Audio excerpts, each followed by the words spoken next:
Her name, Julia Samuel, may not be instantly recognizable to the millions who adored Diana, Princess of Wales, but her presence in Diana's life was as vital as the air she breathed, especially in its most turbulent final years. This isn't a story of royal scandal or political intrigue.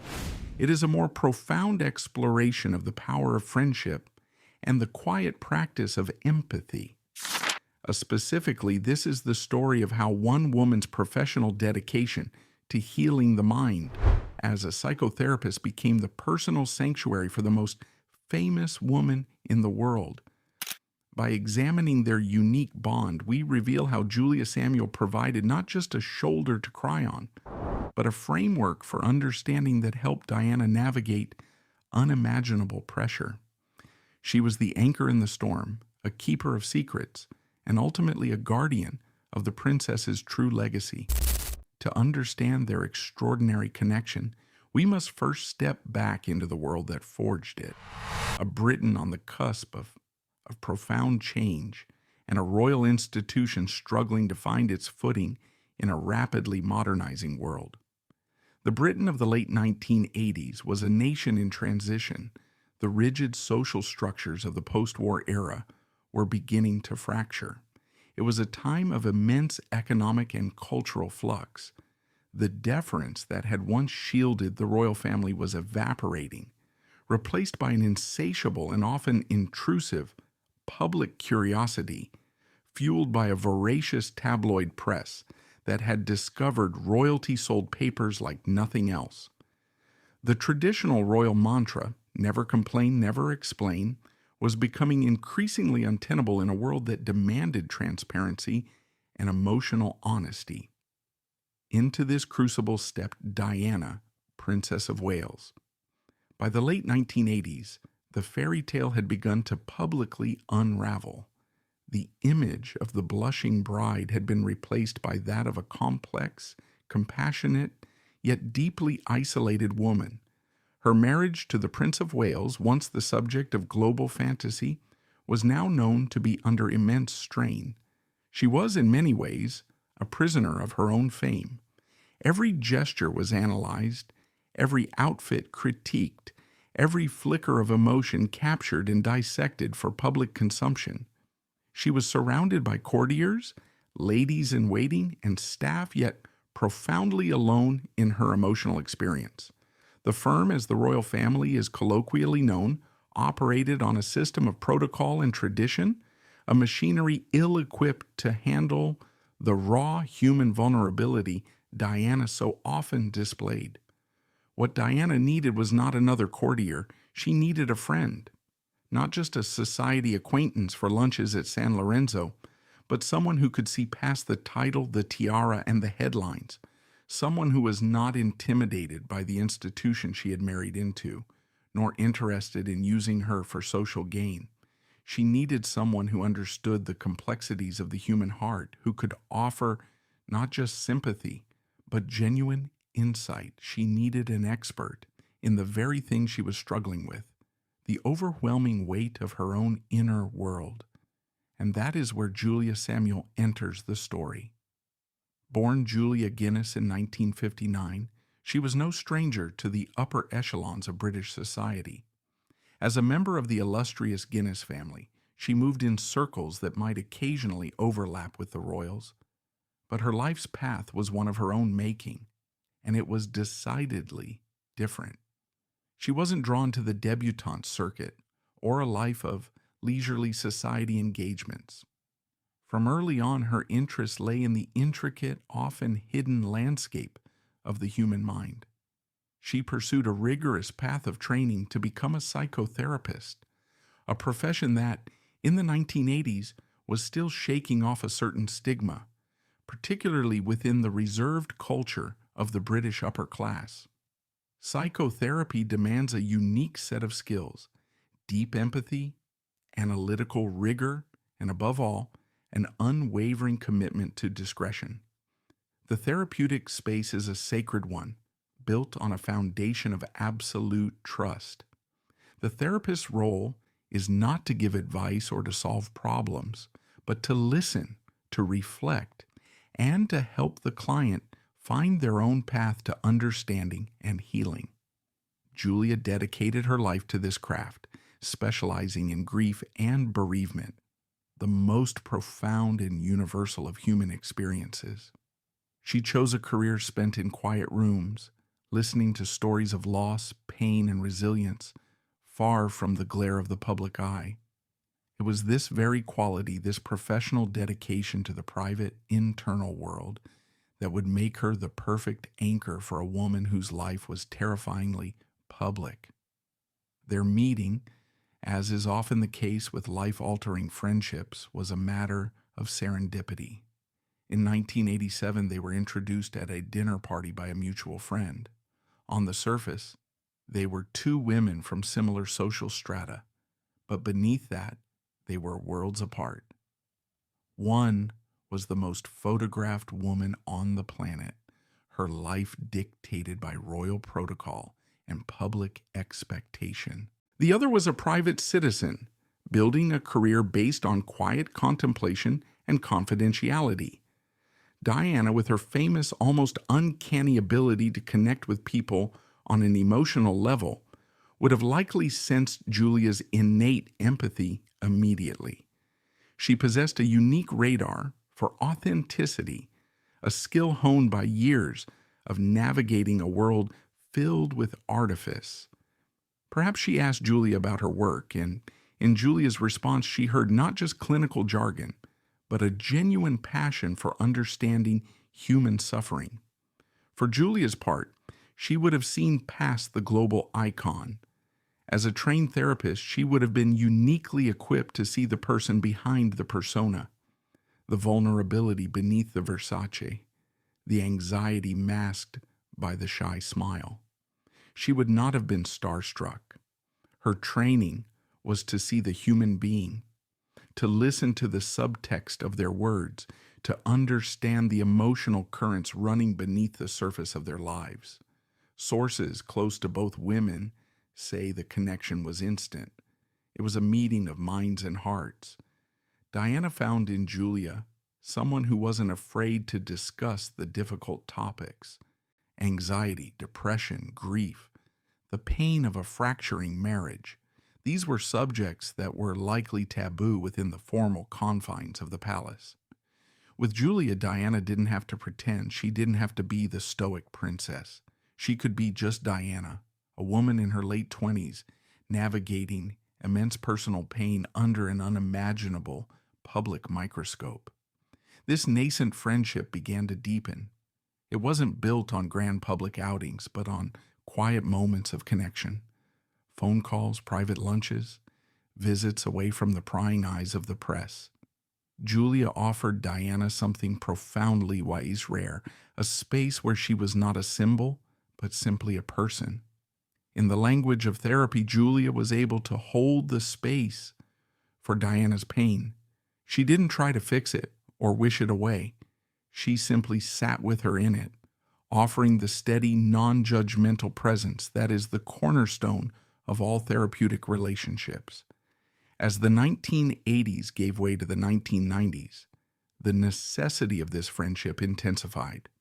This was the decade of Diana's true liberation, but also of her greatest trials. The separation from Prince Charles, the publication of Andrew Morton's explosive biography, Diana, her true story, and the infamous Panorama interview. These were earthquakes that shook the monarchy to its foundations. During this period of intense turmoil, Diana systematically shed the official apparatus that had once surrounded her. She was charting her own course, but it was a lonely and perilous one. Her circle of trusted friends became smaller and more vital than ever, and at its very center was Julia Samuel. Their bond was now more than just a friendship. It was a lifeline. Julia wasn't just a shoulder to cry on. Her professional background gave her the tools to help Diana navigate the complex psychological landscape she found herself in. She could provide context for Diana's feelings of betrayal, her struggles with bulimia, and her deep-seated anxieties about her role and her future. It's crucial to understand that Julia never acted as Diana's formal therapist. To do so would have blurred the lines of their friendship in a way that would have been ethically complex. But she brought the ethos of therapy into their friendship. She brought a language and a framework for understanding emotions that was likely revelatory for Diana. She helped Diana articulate her own story, not as a victim, but as a woman finding her own strength and voice. This was an act of profound empowerment. While the world was busy telling Diana who she was, a saint, a sinner, a schemer, a martyr, Julia was helping her figure that out for herself. Their friendship also found a shared purpose in public service. It wasn't just about private conversations. It was about turning pain into action. Diana's own experiences with suffering gave her an extraordinary capacity for empathy, and she was determined to use her platform to shine a light on causes that society often preferred to ignore. She famously destigmatized HIV/AIDS by holding the hand of a patient. She walked through minefields to campaign against landmines, and she consistently championed the cause of the sick, the marginalized, and the forgotten. Julia, with her deep professional involvement in mental health and child bereavement, was a natural partner in this mission. Together they explored ways to channel Diana's immense public influence into tangible good. Julia could provide the professional expertise and strategic insight, helping to connect Diana with the leading figures and organizations in the field of mental wellness. This collaboration was particularly evident in their shared commitment to supporting children. Julia would later go on to co-found Child Bereavement UK in 1994, an organization dedicated to helping children and families cope with the devastating impact of losing a loved one. Diana was a passionate and active supporter from its inception, becoming its royal patron. This was not a token patronage. Diana attended meetings, she listened to the stories of bereaved families, and she used her platform to raise awareness and funds. Her involvement was deeply personal. Having experienced the emotional turmoil of her own parents' divorce as a child, she had a profound understanding of childhood trauma. In this work, alongside Julia, she found a way to heal some of her own wounds by helping others. Their friendship became a powerful engine for social change, blending Diana's global platform with Julia's professional expertise.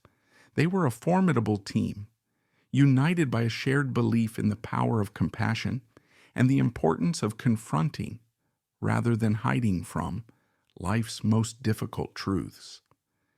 This public partnership, however, was built on a foundation of profound private trust. As the fairy tale shattered, that trust would be tested as never before, transforming their friendship from a creative alliance into an essential emotional sanctuary within the walls of Kensington Palace. In the turbulent years of the mid-1990s, Apartment 8 at Kensington Palace was more than just a royal residence. For Diana, Princess of Wales, it was simultaneously a gilded cage, a strategic headquarters, and on rare, precious occasions, a private sanctuary. It was within these walls, away from the relentless gaze of the world, that the true nature of her friendship with Julia Samuel was most profoundly felt. This was the laboratory where Diana worked to build a new life, a new identity, separate from the institution that had defined and in many ways confined her. And Julia was one of its most vital and quietest architects, but what does that kind of support actually look like on a day-to-day basis? It is easy to speak in abstractions about trust and empathy, but the fabric of a friendship is woven from small, ordinary moments. For Diana, whose life was anything but ordinary, these moments were her lifeline. They were the late-night phone calls after a draining day of public engagements and private legal battles. They were the quiet afternoons where the title of princess was left at the door, and the conversation was simply about being a woman, a mother, and a human being trying to find her way. Diana curled up on a sofa in her private sitting room, having shed the formal suit or glamorous gown of the day. Julia Samuel sits opposite, not in the formal posture of a therapist with a notepad, but as a friend, nursing a cup of tea. Here the conversation would flow freely. It would turn to the boys, William and Harry, who were Diana's absolute world. She worried about the impact the public acrimony of the divorce was having on them. She agonized over how to provide them with a semblance of a normal life, how to protect their emotional well-being amidst the constitutional crisis their parents' separation had created. With Julia, a mother herself, Diana could speak this universal language of motherhood. She could share her pride in William's growing sense of duty and Harry's mischievous spark, but she could also voice her deepest fears. Julia, with her professional understanding of childhood development and grief, could offer not just a sympathetic ear, but a valuable perspective. She could reassure Diana that her fierce, unconditional love for her sons was the most powerful shield they could have. She could help Diana strategize, not in a political sense, but in an emotional one, how to talk to the boys, how to create rituals of stability and love amidst the chaos. These were conversations that were likely impossible to have with anyone else in her circle, who might be bound by protocol or inhibited by the boys' royal status. Julia saw them as children first, princes second. Their conversations would also undoubtedly have turned to the immense, crushing pressure of the media. By the mid-90s, Diana was engaged in a complex, symbiotic, and often toxic dance with the press. She used them to promote her causes and to tell her side of the story, but she was also relentlessly hunted by them. The constant surveillance, the long lenses capturing her most private moments, the endless speculation, it took an enormous psychological toll. This is where Julia's therapeutic expertise would have been invaluable. She could help Diana to compartmentalize, to separate the public projection of Diana from her private self. She would have understood the psychology of being watched, the paranoia it can induce, the way it can erode one's sense of self. She could offer Diana tools, perhaps not in a formal clinical way, but through conversation, to maintain her own mental and emotional boundaries, to recognize that the figure in the headlines was a caricature, not the sum of who she was.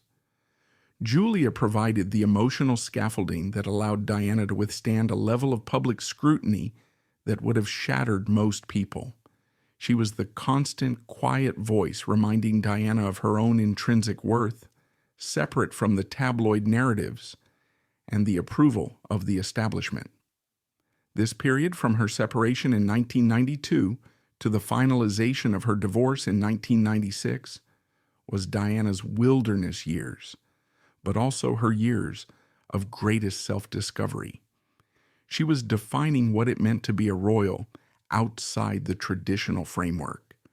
She was building what she famously called her new life, one centered on her humanitarian work and her role as a mother. This was uncharted territory, and it was frightening. Julia Samuel was her trusted navigator.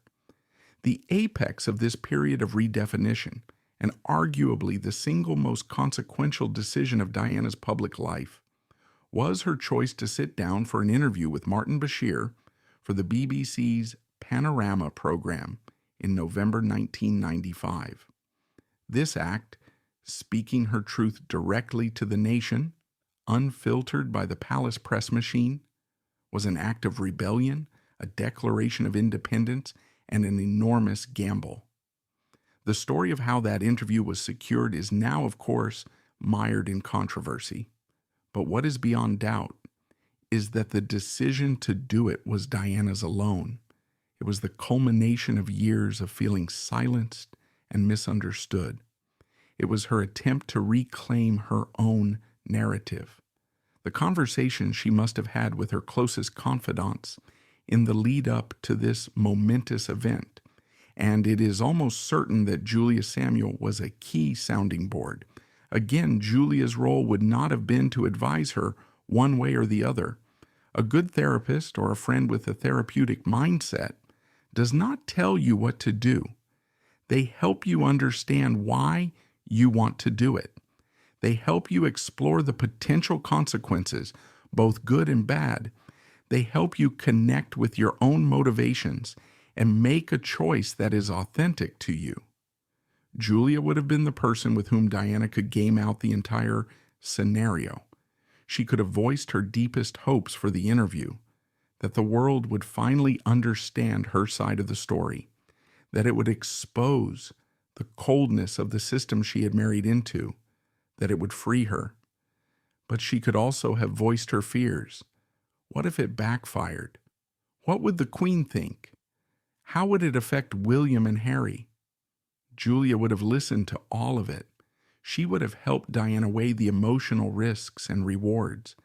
In a world of courtiers advising on strategy and public relations, Julia would have been the one asking, "But how does this feel for you? What is the emotional truth you need to speak?" The Panorama interview was a psychological masterstroke by Diana, a performance of controlled vulnerability that won her immense public sympathy. But it was also an act that burned her final bridges with the royal family. She knew the stakes, and having a friend like Julia who could help her prepare for the emotional fallout would have been absolutely critical, and the fallout was immediate and severe. The interview's most famous line, "Well, there were 3 of us in this marriage, so it was a bit crowded," was a direct shot at the heart of the monarchy. The public was transfixed, but behind the scenes the institution was furious. Shortly after, the Queen, having watched the broadcast, wrote to both Charles and Diana, urging them to proceed with an early divorce. The endgame had been triggered. In the months that followed, Diana found herself more isolated from the official royal structure than ever before. Her title of Her Royal Highness was to be stripped away in the divorce settlement, a move that deeply wounded her. She felt she was being cast out, punished for speaking up. During this period of intense vulnerability and institutional rejection, her reliance on her true friends, her non-official family, as she sometimes called them, became paramount. Julia Samuel was at the heart of this support system. She represented a world away from the cold formality of royalty, a world where emotional honesty was valued, not punished. She, along with a few others, formed a protective barrier around Diana. They were the ones who saw her tears, who listened to her rage and her grief, and who reminded her of her own resilience. While the palace negotiated the terms of her exit, Julia's role was simpler and far more profound. Julia helped her endure it all, not as a therapist, not as a royal aide, but simply as a friend who stayed. She was never quoted in the papers. She never betrayed a confidence. She was a silent, steady presence. This discretion was perhaps her greatest gift to Diana. In a life where every secret was a potential commodity, every confidence a potential headline, Julia's loyalty was absolute. It was a loyalty born not of duty to a princess, but of love for a friend. This quiet integrity stood in stark contrast to the betrayals Diana had suffered from others in her life, making Julia's friendship all the more precious. It was this unwavering, quiet support that gave Diana the emotional fortitude to navigate the final painful steps of her divorce and step into a new, uncertain chapter. A chapter where she was no longer Her Royal Highness, but was free to become the global humanitarian she was always destined to be. August 28, 1996. The decree absolute is issued. The marriage of the Prince and Princess of Wales is officially over. For Diana, It was the end of a 15-year chapter that had transformed her from a shy teenager into the most famous woman on earth. But it was also, she was determined, a beginning. The divorce was not an ending, but an emancipation. She was now free to build a life on her own terms, to fully step into the role she had been crafting for herself for years, that of a global humanitarian, a queen of people's hearts, beholden to no one but her own conscience. This new chapter, the final, intense, and tragically short chapter of her life, was one of incredible focus and energy, and her friendship with Julia Samuel was more integral than ever. It transitioned from being a crisis support system to a creative and strategic partnership. The drama of the divorce was over. The work could now begin in earnest. While the world watched to see what Diana would do next, who she would date, where she would go, what she would wear, her private conversations with Julia were focused on a far deeper question: how best to use her unparalleled platform for meaningful change. Nowhere was this partnership more evident than in their shared dedication to Child Bereavement UK. Diana had been the patron since 1994, but in her post-divorce life, her involvement took on a new depth. This wasn't just a name on a letterhead. This cause was deeply, painfully personal to her. Julia, as the organization's co-founder and a practicing grief counselor, provided the professional framework, but Diana provided its heart. She understood in a way that was almost visceral the silent, gaping wound that bereavement leaves in a child's life. Her own childhood had been fractured by her parents' acrimonious divorce when she was just 7 years old. She spoke of the profound sense of abandonment, of being shuttled between two homes, of the unspoken sadness that permeated her youth. In helping bereaved children, Diana was in some ways reaching back in time to comfort her younger self. She was determined to give these children what she had so desperately needed: a space to grieve openly, to have their pain acknowledged, and to be told that they were not alone. Julia and Diana made a formidable team. Julia, with her clinical expertise, could shape the charity services, ensuring they were grounded in the best therapeutic practices. Diana, with her unique brand of touch-feely compassion, could break down the walls of British reserve that so often surrounded grief. She would visit the charity centers, not with the stiff formality of a typical royal, but with an open heart. She would sit on the floor, take a child's hand, and listen. She wasn't afraid of their tears or their anger. Her presence gave these families, and the issue of childhood grief, a visibility they could never have achieved otherwise. One can imagine their conversations. Julia might have explained the complex psychological stages of a child's grief, the way it manifests differently at different ages. Diana would have listened intently, then filtered this clinical knowledge through her own profound emotional intelligence. She would ask the simple, direct questions. But what do they need to hear? How can we make them feel safe?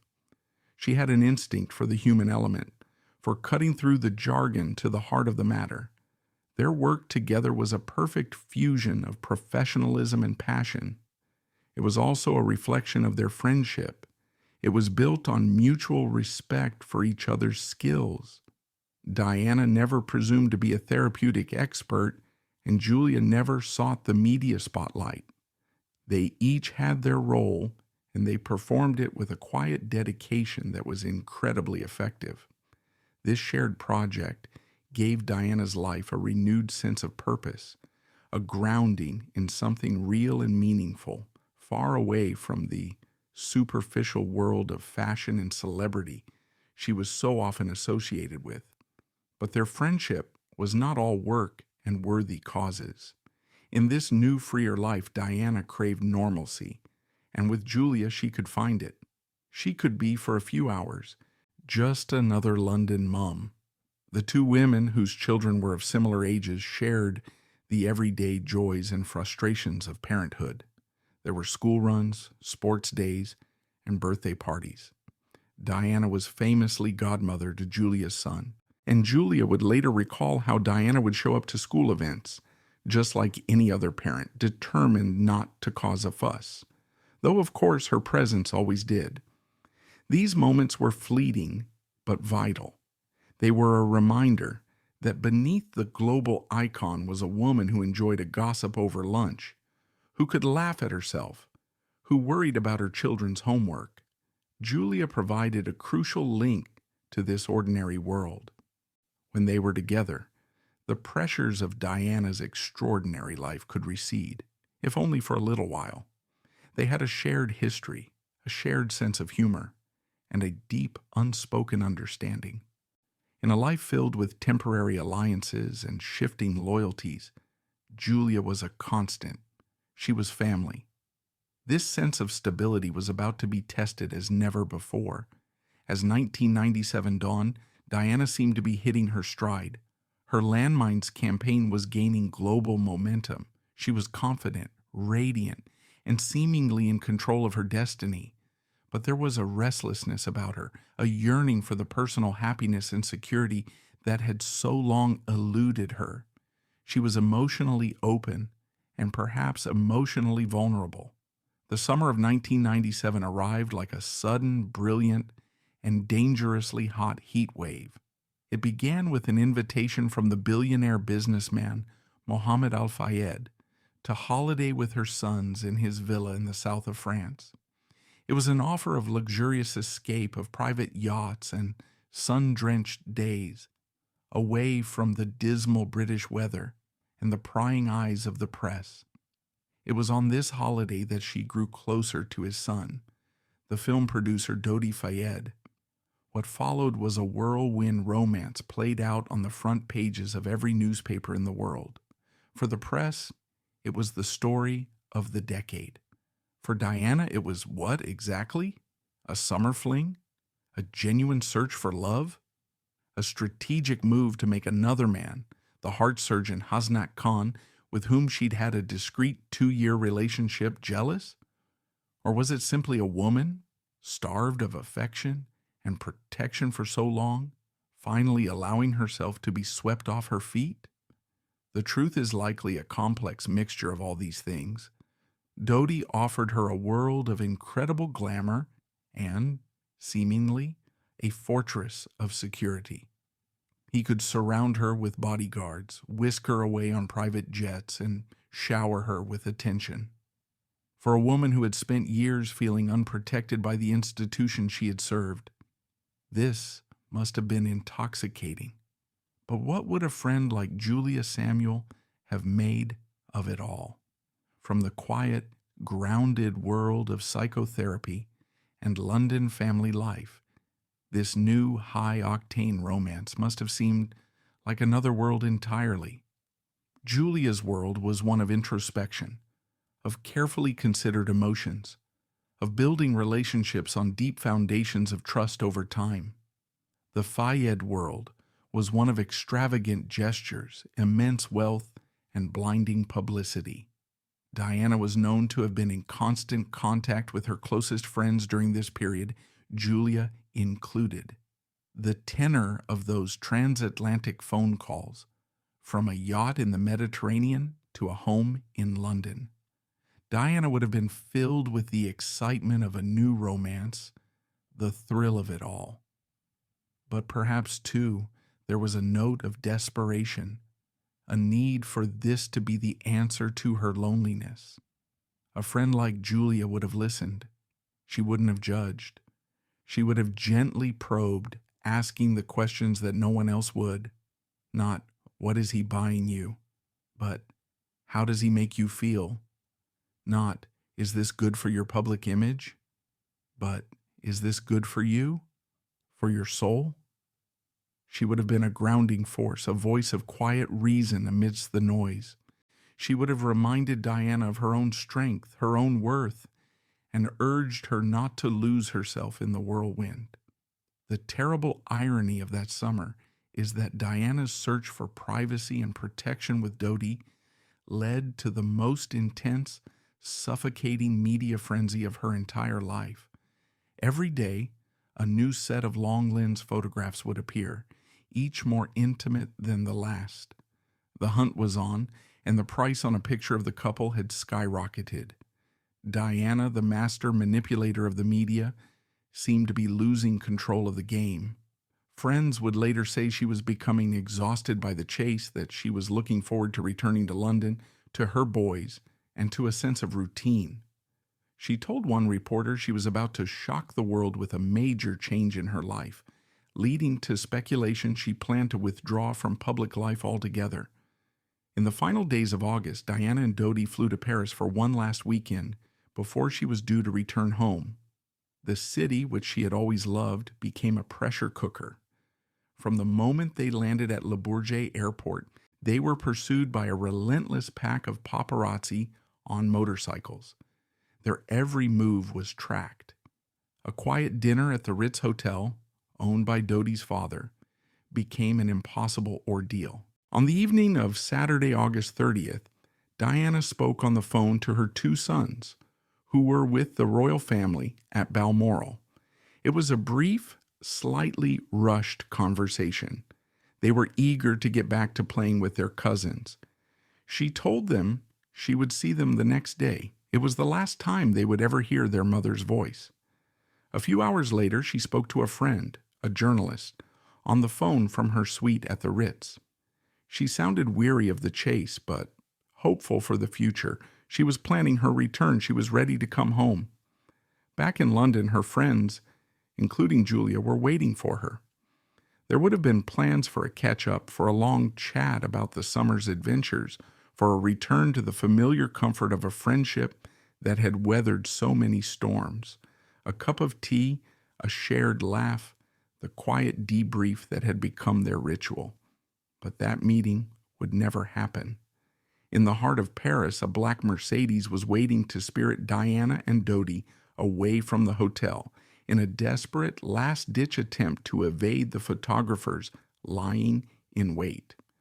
The plan was to race through the city to a private apartment, a plan that within minutes would go catastrophically, unimaginably wrong.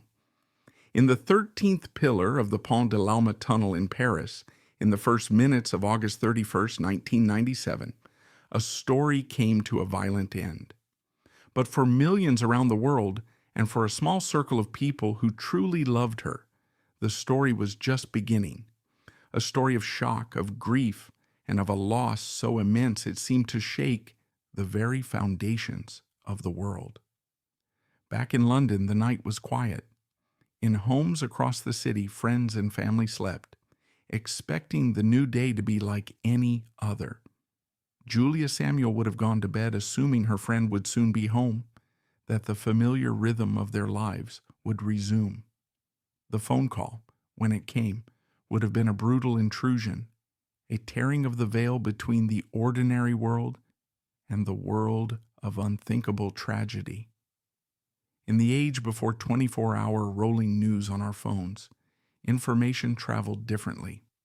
It came in fragments, often confused and contradictory. The first reports were of a car crash in Paris, a serious one. Diana was involved. She was injured. For a few agonizing hours, there was a sliver of hope, a desperate prayer that she would survive. For those in her inner circle, it must have been an eternity of suspended disbelief, of frantic calls, of waiting by a telephone that had become an instrument of torture.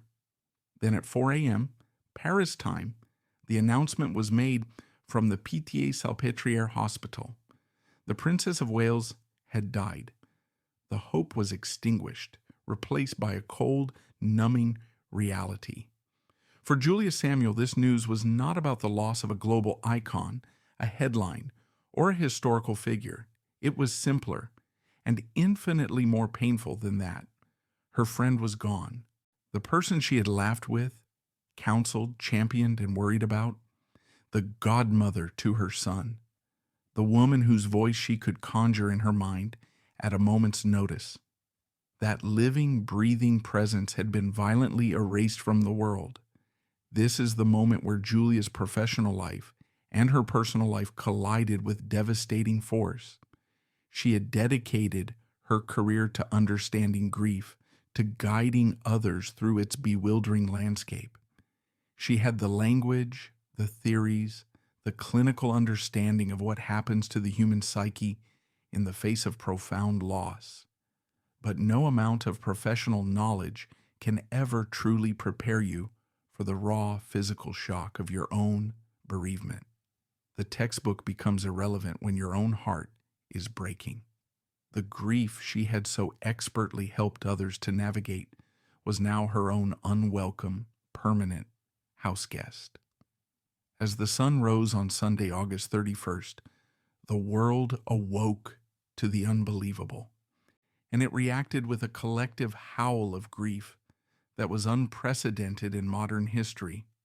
It was as if a dam had burst. Decades of British emotional reserve were washed away in a tidal wave of public mourning. People who had never met Diana, who only knew her as a two-dimensional image on their television screens, wept openly in the streets. They felt they had lost someone they knew, a member of their own family. For Diana's actual family, and for her close friends like Julia, this massive public spectacle must have been deeply bewildering. How do you process a private, intimate loss when the entire world is claiming that loss as its own? The quiet space needed for personal grief was non-existent. Every television channel, every radio station, every newspaper was filled with the face of their friend, her life and death being endlessly analyzed and mythologized before their eyes. The epicenter of this public grief was the place Diana had called home, Kensington Palace. Within hours, a single bouquet of flowers appeared at the gates, then another, and another. By the end of the day, a small garden of tributes had appeared. By the end of the week, it had become a vast, silent, fragrant sea of cellophane and sorrow, stretching as far as the eye could see. It was a tangible, physical manifestation of the nation's pain. For Julia, seeing this must have been a surreal experience. This was the gate her friend had driven through countless times, the home where they had shared so many private conversations. It was now a public shrine. The crowds were grieving for the Princess of Wales, the icon of compassion, the tragic fairy tale figure. But Julia was grieving for Diana, the woman with the wicked sense of humor, the infectious head-thrown-back laugh, the devoted mother, the loyal and sometimes maddeningly impulsive friend. She was mourning the loss of a future that had been stolen, the future of watching their children grow up, of growing old together, of shared memories yet to be made. The week that followed was one of the strangest and most tense in recent British history. As the public's grief intensified, it began to curdle into anger at the press, whose pursuit was blamed for her death, and anger at the royal family, who remained secluded at Balmoral, seemingly silent and emotionally distant. The flagpole at Buckingham Palace remained bare, and the public, desperate for a symbol of shared mourning from their head of state, grew resentful. It was a constitutional crisis fueled by emotion. For Diana's friends, this period must have been agonizing. They were not only dealing with their own shock, but were also watching a battle for her memory being waged in public. On one side, the Spencer family, who sought to reclaim her as their own. On the other, the monarchy, struggling with how to mourn a woman who was no longer a part of the institution, yet was still the mother of a future king. Then came the day of the funeral, Saturday, September 6th. An estimated 2.5 billion people watched on television worldwide. London fell silent. The streets were lined with over 1 million mourners. Inside Westminster Abbey, the guest list was a reflection of Diana's unique life. Royalty and rock stars, politicians and charity workers, Hollywood celebrities, and the ordinary people she had championed. And among them, In the section reserved for her closest friends and family sat Julia Samuel. She was there to say goodbye to her friend, but she had to do it in the full glare of the world's attention. She had to listen as Elton John sang "Candle in the Wind," the lyrics rewritten for England's Rose. She had to watch as Diana's two young sons, William, 15, and Harry, 12, walked with unimaginable courage and dignity behind their mother's coffin, a sight that broke the nation's heart. This, for Julia, would have been almost unbearable to watch. She knew how much Diana adored her boys. They were her entire world. To see them orphaned, forced to grieve under the gaze of billions, was the ultimate cruelty of Diana's fate.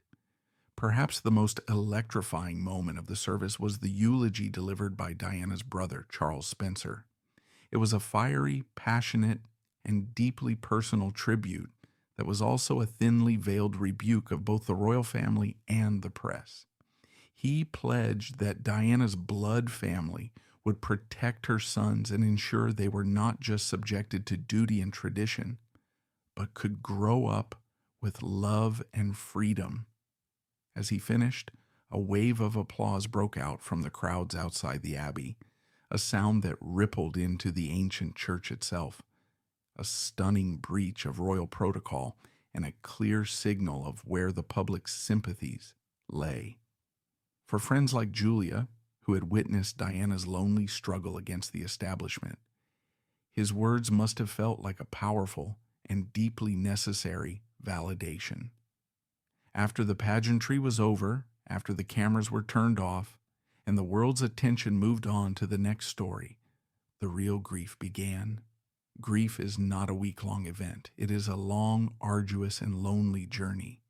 For Julia Samuel, this journey would be uniquely shaped by her life's work. The principles she had taught to countless bereaved families, she now had to apply to herself. The understanding that grief is not something you get over, but something you learn to carry. The knowledge that it comes in waves, often when you least expect it. And the fundamental belief that speaking about the dead, keeping their memory alive, is not an act of morbidity, but a vital act of love. This quiet, personal mission to carry her friend's true legacy forward would become a silent act of defiance against the world's noisy and often vulgar attempt to claim Diana's memory for itself. As the public spectacle of mourning faded and the world moved on, a different, more cynical chapter began, and Julia's true tribute to her friend would take shape not in words, but in action. Grief has two distinct phases. There is the initial shock, the public performance of mourning, the funeral, the eulogies, the shared tears. This is the part the world sees. But then there is the second phase, the one that happens when the cameras leave and the crowds go home. It is the long, quiet, and deeply personal aftermath. It is the process of learning to live in the new, unwelcome reality. For the world, the story of Diana's death was a dramatic, week-long television event. For Julia Samuel, it was the beginning of a life sentence of loss. In the months and years that followed 1997, a predictable and rather unseemly industry sprang up around Diana's memory. Memoirs were written. Former staff, jilted lovers, and distant acquaintances came forward to sell their stories, each offering their own definitive version of the princess. The public's appetite for details, any details, about her life seemed insatiable. Her memory was being commodified, turned into a product to be bought and sold on the open market. Amidst the cacophony of exploitation, as others cashed in on their proximity to the princess, one voice remained resolutely silent. Julia Samuel never gave interviews or wrote memoirs. Her silence wasn't emptiness, it was loyalty, the kind that speaks louder than words. It was her ultimate tribute, preserving the integrity of their friendship by protecting it from the world. Her silence was her tribute. It preserved the integrity of their relationship, keeping it safe from the distorting lens of public consumption. The memories she held were hers alone, and by keeping them private, she honored the woman she knew, not the icon the world was creating. This decision spoke volumes about her character.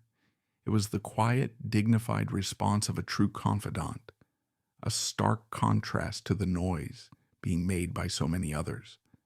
But while she was silent in public, she was anything but passive in her grief. She did what she had always done, what her entire professional life had prepared her for. She channeled her pain into purpose. Her work with Child Bereavement UK, the charity she had co-founded and that Diana had so passionately supported, took on a new, shattering poignancy. It was no longer just a professional calling. It had become a living memorial. Every day Julia would go to work and confront the very thing that had torn her own life apart. She sat with families reeling from the sudden, violent loss of a loved one. She listened to children trying to articulate the bewildering pain of a parent being stolen from them.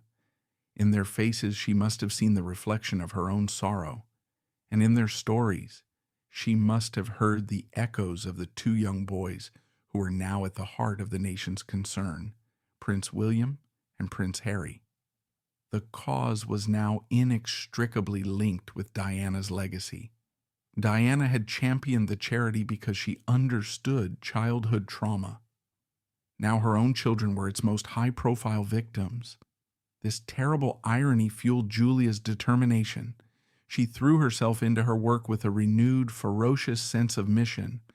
She and her colleagues worked to expand the charity's services, to train more professionals, to reach more families who were lost in the lonely wilderness of grief. This work was, in its own way, a continuation of her conversations with Diana. It was a way of honoring her friend's most profound quality, her empathy. While others were building statues and memorial gardens, Julia Samuel was building a legacy of active compassion. She was ensuring that Diana's name was associated not just with glamour and tragedy, but with the quiet, vital work of healing.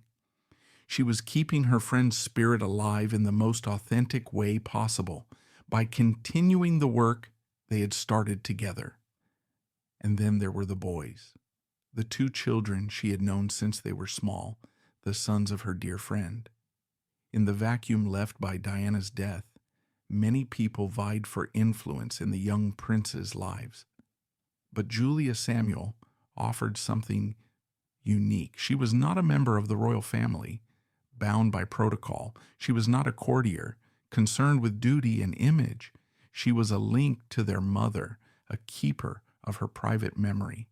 She remained a quiet, steadfast presence in their lives, not in a public, official capacity, but as a trusted figure from their past, a safe harbor of remembrance.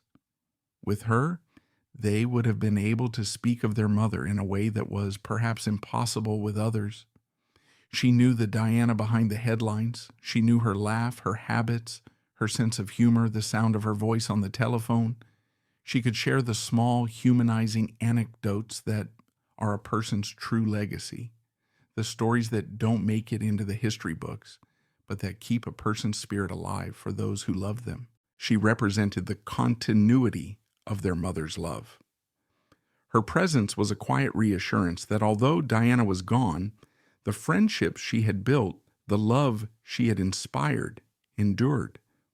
For two boys navigating the incredibly difficult path of grieving in public while being trained for a life of royal duty, this connection to their mother's normal world, to a friend who had loved her for who she was, must have been an invaluable anchor. As the years passed, the raw grief of 1997 slowly subsided, evolving into something more manageable. The public memory of Diana began to shift, to settle. She was no longer a raw wound, but a figure of history. William and Harry grew into thoughtful, compassionate young men, both clearly bearing the imprint of their mother's character and dedicating much of their own public work to causes she had championed, particularly mental health. Through all this, Julia Samuel continued her quiet, dedicated work. She became one of Britain's most respected psychotherapists, writing books on grief and family that became essential reading for anyone navigating loss. She never used her royal connection to promote her work. Instead, the connection became clear in the work itself, in its deep empathy, its honesty, and its unwavering focus on the human heart. Her friendship with Diana, forged in the crucible of the 1990s and tested by unimaginable tragedy, had now entered a new phase. It was no longer a relationship between two living people. It had become a guiding principle in Julia's life, a source of enduring inspiration. But the story of their bond was not over. The most powerful public affirmation of its enduring significance was yet to come, in a gesture that would formally and beautifully connect the past to the future and ensure that the memory of a lost princess would be carried forward into a new royal generation. 16 years. A new generation had been born and come of age since the tragedy of 1997. The world had changed. The monarchy, which had seemed so brittle and out of touch in that grief-stricken week, had weathered the storm.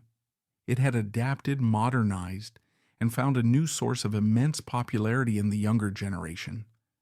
At the heart of this revival was Prince William, a man who had grown from a grieving teenager into a confident and respected future king, and his wife Catherine, the Duchess of Cambridge, whose grace and poise had captured the public's affection. And on this hot summer day, the nation was holding its breath. The birth of William and Catherine's first child, a direct heir to the throne, was a moment of profound national significance. It was a symbol of continuity, of stability, of the future. When the doors of the Lindo wing finally opened and the couple emerged holding their newborn son George, the roar from the crowd was ecstatic. But for anyone old enough to remember, the moment was layered with a poignant, unspoken sadness. There was a ghost at the feast. Everyone knew the one person who should have been there, beaming with pride as a first-time grandmother, was missing. Diana. In the months that followed, the world watched as the new parents settled into their roles, and then came the announcement of the christening, a private ceremony to be held on October the 23rd at the Chapel Royal in St. James's Palace. This first formal step in the young prince's life would also be the first major statement of intent from his parents. The choice of venue was itself significant. It was smaller, more intimate than the grand music room at Buckingham Palace where William himself had been christened. This was a signal that they intended to do things their own way, to balance the demands of public duty with a fierce desire for private family life. But the most anticipated announcement was the choice of godparents. This is always a moment of intense speculation. A royal christening is not just a family affair, it is a strategic one. Godparents are traditionally chosen from the ranks of European royalty and the British aristocracy, forging dynastic and social alliances. The list is a statement about who the family values, who they trust, and whose influence they wish to have in their child's life. When the list of 7 godparents for Prince George was finally released by the palace, it was in many ways a reflection of the couple's modern approach. It was a blend of old friends, trusted cousins, and figures from their university days. There were no foreign royals and few grand aristocratic titles. It was a list of people they genuinely knew and loved. And on that list, nestled among the familiar names of their own generation, was one name that stood out: Mrs. Julia Samuel. For those who followed the royal story closely, the choice was a thunderbolt of meaning. It was the single most powerful public acknowledgement Prince William could make of his mother's enduring legacy in his life. He hadn't chosen a Spencer cousin, which would have been a more obvious familial link. He hadn't chosen a celebrity who had befriended his mother. He chose the quiet one, the steadfast one, the professional who had become a friend, the friend who had remained utterly, unimpeachably loyal for a decade and a half after Diana's death. This was not a choice made out of nostalgia. It was a profound, deliberate, and deeply personal statement. In selecting Julia Samuel, William was not just honoring a friend of his mother's. He was choosing to formally weave the values his mother cherished into the fabric of his own son's life. Julia was the living embodiment of Diana's true legacy, not the fashion, the glamour, or the scandal, but the empathy, the commitment to mental well-being, and the quiet dedication to alleviating suffering. She was the keeper of the authentic memory of Diana, the woman, not the myth.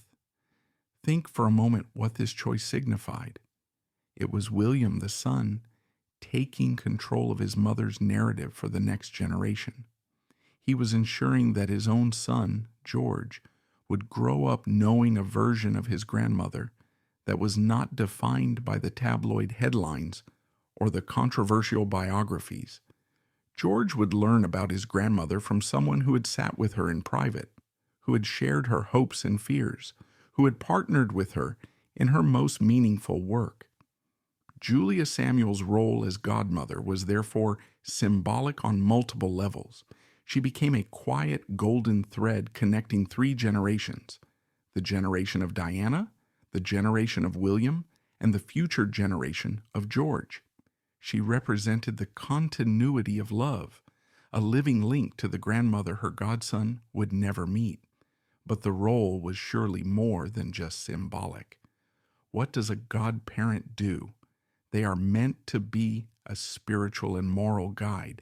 And who could be better equipped for that role than a professional psychotherapist, an expert in the human condition?